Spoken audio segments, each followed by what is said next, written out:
బజ్జీకి మసాలా చేసుకుందామండి. దానికి ఎండు కొబ్బరి, వేయించిన ధనియాలు, వేయించిన వేరుశనగ గుళ్ళు అండి, పీనట్, ఇవి కూడా ఇదే జార్లో వేసి గ్రైండ్ చేసుకుందాము. దీంట్లో కొంచెం చింతపండు వేసుకోండి, కొంచెము సాల్ట్, కొంచెం వేయించిన జీలకర్ర అండి. ఇది చాలా రోజుల వరకు స్టోర్ ఉంటుందండి ఈ మిర్చి బజ్జీ మసాలా.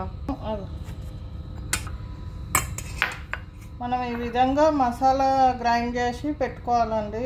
వాటర్ వేస్తే ఇది ఫంగస్ వచ్చే ప్రమాదం ఉంటుంది, అందుకే పొడి పొడిగా చేసి పెట్టుకొని ఫ్రిడ్జ్లో పెట్టుకోవచ్చు.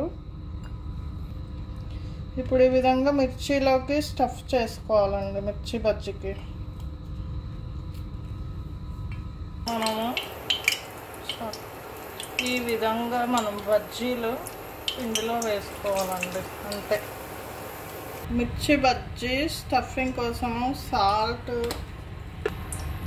చిన్న పీసు లెమన్ అండి, కొంచెం కొత్తిమీర. మనము మిర్చి బజ్జీలు వేసి పెట్టుకున్నాం కదండి, ఈ విధంగా స్టఫ్ చేసి పెట్టుకోవాలి. వేడి వేడి హైదరాబాద్ మిర్చి బజ్జీ రెడీ. తెలంగాణ మిర్చి బజ్జీ రెడీ.